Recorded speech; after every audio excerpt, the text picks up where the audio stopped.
Hello everyone and welcome. Make a cup of your favorite drink and get comfortable because this is a wonderful time for news stories from Yellowcat. Send your own stories in the comments below and maybe they'll be in our new video. What are your crazy neighbor stories? Thing that was already in there, trying to see if I could find the keys. The dumpster was full, of course. After poking around a bit, a neighbor guy comes by with a box of trash and I start explaining myself because so far I'm the crazy neighbor stirring the public dumpster like a Disney witch. As I'm saying, "Oh, sorry, I dropped my keys in there, I'm just trying," he stares at me wide-eyed and slowly dumps his box of trash on top of my stirring stick and presumably my keys. There was an awkward couple of seconds where he just looked from the dumpster and back to me a couple of times, and I just kind of stared at him in confusion, and he stammers, "I'm sorry, I'm really high right now," and walks off in a daze. Finally, right as I resign myself to jumping in, a dude wearing nothing but pajama pants came out and offered to hop in the dumpster for me because he was going in anyway. So overall, 3 weird neighbor things in pretty quick succession. I'd say I should move, but I clearly fit right in. Guy's name was Sam. He lived in his childhood home with his mom 3 doors down from us. He'd sit on the front porch with binoculars and size you up from a distance as you walk down the street. Sam hated dogs, especially dogs that peed on the tree in front of his house, which actually belonged to the city since it was on the other side of the sidewalk. I didn't know this until I was walking my dog one day and he came out hurling F-bombs for letting my dog pee on the tree. I told him to call the cops if he thought I was in the wrong, which he did. The cops knew him well and advised me to just avoid him as best I could. Then he started throwing trash in my yard, all of which was dangerous to dogs. Lots of chicken bones. I called the city about it and they sent a very large social worker to pay him a visit. Dude looked like an NFL linebacker. No more chicken bones. But then he crossed a serious line. I was walking the dog and pushing my 1-year-old in a stroller. He waited for me to get close to his driveway, then dashed to his car and floored it in reverse while we were in the middle of the driveway. I had to leap forward to avoid being hit. If the dog hadn't followed suit, he'd have been hit. Sam peeled around the corner as another neighbor who saw the whole thing go down yelled, "Did he just try to hit you?" Cops were called, statements taken, no charges filed because I couldn't prove that he was trying to hit me, but the cops had a very long discussion with him and he never gave me any real problems again after that. He stopped hanging out on his porch too. I barely ever saw him from that point on. I still kept my iPhone ready to record whenever I walked past his house. These are all about the same neighbor. Story 1.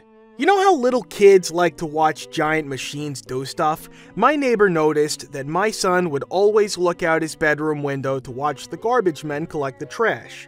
This naturally led her to the totally sensible conclusion that he was being horribly abused. She voiced this concern to my wife's grandmother, which led to a ridiculous series of events in which my wife's grandmother insisted that I had assaulted her. Story 2. My wife and I come home from doing something out of the house one day to find a little orange "Do Not Disturb" style sign hanging from our front door. Looking more closely, it becomes apparent that crazy neighbor had called animal control on our cat. The notice says that our cat has been a nuisance in the neighborhood and will be confiscated unless we keep it under control. With the exception of the day he moved into our house and vet visits, our cat has never once set foot outside of our home. We do not have a cat door, we do not leave windows open, and he is afraid of outside. Story 3. One night, we hear a small bang that sounds like it came from our backyard. Something at the fence, go back to sleep. After 30 minutes later, I notice flashing lights outside. I step out onto the porch to see a fire truck, an ambulance, and an animal control vehicle. After a few minutes of investigation, it is learned that a small branch broke off of one of the trees in her backyard, and it fell and hit a small table she has out there. I guess she expecting it to be a flaming wolf or something, so she called everything she could think of. Story 4. The city left a notice for her saying that the type of paint she has on her house is toxic or not allowed for some reason, and she could pay to have it stripped and repainted, or the city could come and do it and then send her the bill. She elected the third option of not doing it herself and standing on the porch of her home shrieking at the top of her lungs about violation of rights when the city came to do it. The city gave her a half year to take care of it before they showed up. Story 5. The crazy neighbor fancies herself as something of an amateur reality maven, and when the woman who lived here before us decided to put her home up for sale and declined to use crazy neighbor services, the only sensible course of action she could think to take was to steal the for sale sign out of the front yard a half dozen times, which was probably stressful for the recently widowed octogenarian trying to deal with adjusting to life without her husband of 50 plus years. Unproven tales. I've watched her scream at several tradesmen she hired to work on her home and then declined to pay. I think she waited for my wife and I to leave for a New Year's party to pull out a ladder at 10 p.m. and trim the tree in our yard that is a good 30 feet away from any of her property. She got mad that we leave our trash bins in an area that is convenient for us and not where she deems they would be appropriate. In retaliation, I think she chopped a tree in our backyard down just so it would crush my fence. She talks to my kid when I'm not around to counter her crazy babbling. I think she broke my garage window because I forgot to close the door one day and it peed her off that she could see my admittedly untidy garage interior. We have a set of some sort of fundamentalist Christians living upstream from us. Our property line in back is a creek. These kids range in age from a teen girl, at least 4 boys, and a couple of younger kids, gender indeterminate. I think one is a girl? They wander up and down the creek, messing with other people's stuff. They tore up our very nice hammock and then tried to clumsily repair it. I caught them down by our section of creek a few times. Since if the little darlings decided to drown in that area, I would not have enough homeowner coverage, I politely told them they welcome to come over, but I had to know and they had to be invited, and further, their mom also needed to know. She called and her first question was, did we have the Lord in our lives? I said that I used to, but then I got smart and we were all much happier. This, of course, ended any talk of playdates, but not them coming over when we were not looking. I should say the creek area is 3/4 acre from our back door. I found kids, and we went through a period where toys went missing. Padded swords, hula hoops, homemade excellent ones, super soaker guns, stilts, and more. Stuff was even taken from our shed. It was sad. One day, we went for a walk, the kids and I. We wandered down a road, and in a front yard, the trespassing kids were playing. I stopped to say hello. They looked glum. I was chit-chatting, and one of my kids pulled at my sleeve and whispered in my ear that he saw some toys that were lost. Sure enough, after I started looking around, I could see several items we thought gone. I mentioned it to the teen girl. She said that they had all washed into their yard with a thunderstorm. Strange, I said. It must be a miracle, because you all live upstream from us. The trespassers looked shiftily at one another. Then Mama came out to see who her darlings were visiting with. I told her that I wanted all of our toys and tools back, now. I told her that for being Christians, they sure were not living up to their creeds, that theft and trespassing and lying were considered sins. I mentioned that she might be upset that we did not believe in an imaginary being, but at least my kids were not nasty little thieves and liars, and that instead of sending my kids off to pilfer the neighborhood while I took naps, I actually tried to mother my offspring. I told her that if I ever saw her kids on our property again, I would call the police on them. It was most satisfying.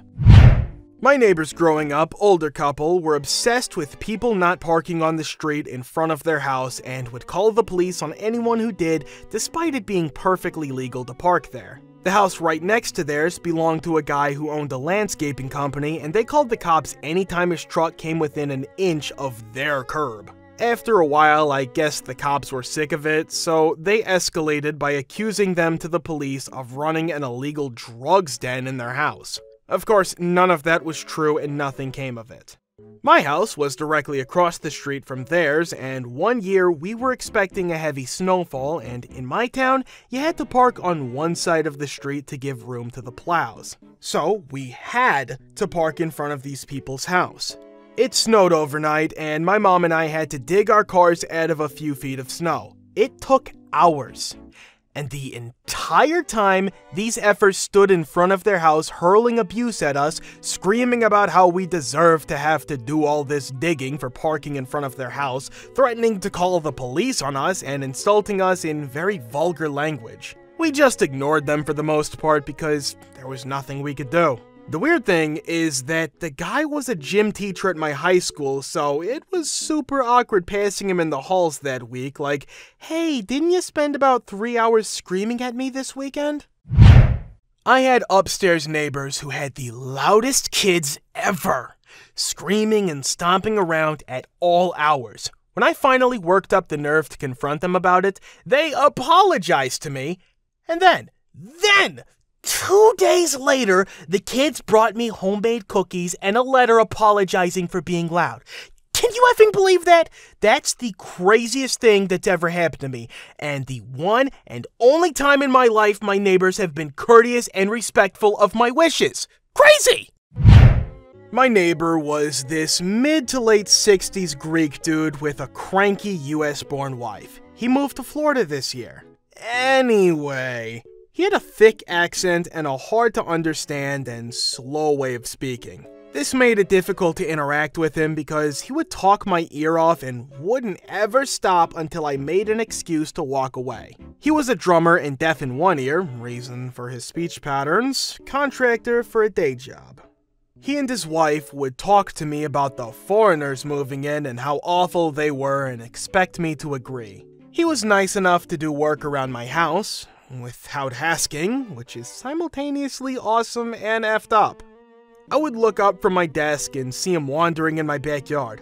I live in the city, so it's not like he's traveling to get into my yard, but on the other hand, I have a fenced-in yard, and city folk live so close, we need to be uber aware of respecting each other's limited private space. If I was in my yard, he would come over and shoot the S and never leave.